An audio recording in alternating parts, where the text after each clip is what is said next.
Heroine గా Samantha star హోదా చూసింది. కానీ అదంతా ఒకప్పుడు. ఇప్పుడు చేతిలో పెద్దగా చెప్పుకోదగ్గ సినిమాలేం లేవు. కొన్ని రోజుల క్రితం శుభం మూవీతో నిర్మాతగా మారింది. కంటెంట్ ఓకే అనిపించుకుంది. కానీ పెట్టిన డబ్బులైతే వచ్చేసాయి. అలా నిర్మాతగా తొలి అడుగు పర్వాలేదనిపించింది. కానీ నటిగానే ఈమెకు కష్టకాలం నడుస్తోందా అనిపిస్తోంది. ఎందుకంటే సమంత పరిస్థితి అలా ఉంది. మరి నాగ చైతన్యకు 2021లో విడాకులు ఇచ్చిన శామ్ తర్వాత కొన్నాళ్లకు మయోసైటిస్ అనే అరుదైన వ్యాధితో బాధపడుతున్నట్లు బయటపెట్టింది. ఓవైపు చికిత్స తీసుకుంటూనే విజయ్ దేవరకొండతో ఖుషి సినిమా చేసింది. ఇది పర్లేదనిపించుకోగా తర్వాత సిటాడెల్ ఇండియన్ వెబ్ సిరీస్ లో నటించింది. ఇది కూడా సమంతకు పెద్దగా ప్లస్ కాలేకపోయింది. ప్రస్తుతానికైతే రక్త్ బ్రహ్మాండ్ అనే వెబ్ సిరీస్ లో నటిస్తోంది. ఇప్పుడు ఇది కూడా మొత్తానికే ఆగిపోయినట్లు టాక్ వినిపిస్తోంది. కొన్నాళ్ల క్రితం ఈ సిరీస్ కి ఎగ్జిక్యూటివ్ ప్రొడ్యూసర్ గా పనిచేస్తున్న ఓ వ్యక్తి బడ్జెట్ విషయంలో ఆర్థిక అవకతవకలకు పాల్పడినట్లు ఆరోపణలు బయటకొచ్చాయి. కోట్ల రూపాయల స్కామ్ చేశాడని 25 రోజులే షూటింగ్ జరిగినప్పటికీ సగానికి బడ్జెట్ ఖర్చయిపోయిందని టాక్ వచ్చింది. ఇదంతా కూడా ఓ ఆడిట్ ద్వారా బయటపడింది. అకౌంటింగ్ లో అక్రమాలు జరిగినట్లు గుర్తించడంతో షూటింగ్ ను ఆపేశారని టాక్ నడిచింది. ఇప్పుడు మిగిలిన బడ్జెట్ పెట్టి సిరీస్ పూర్తి చేసేందుకు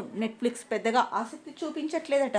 దీంతో సిరీస్ మధ్యలోనే ఆపేశారని తెలుస్తోంది. అయితే చిత్ర నిర్మాతలైన రాజ్ డీకే మాత్రం అలాంటిదేం లేదని సన్నిహితుల దగ్గర అంటున్నారు. ఒకవేళ గనక ఈ ప్రాజెక్ట్ ఆగిపోతే మాత్రం సమంతకు కష్టకాలమే అని చెప్పొచ్చు. ఎందుకంటే ప్రస్తుతానికైతే సమంత చేతిలో కొత్త ప్రాజెక్టులు ఏం లేవు. అలా అని ప్రస్తుత దర్శకులు ఈమెకు హీరోయిన్ అవకాశాలు ఇస్తారా అనేది ఇప్పుడు సస్పెన్స్ గా మారింది. ఇదిలా ఉండగా సమంత నిర్మాణ సంస్థలో మరో సినిమా రాబోతోంది.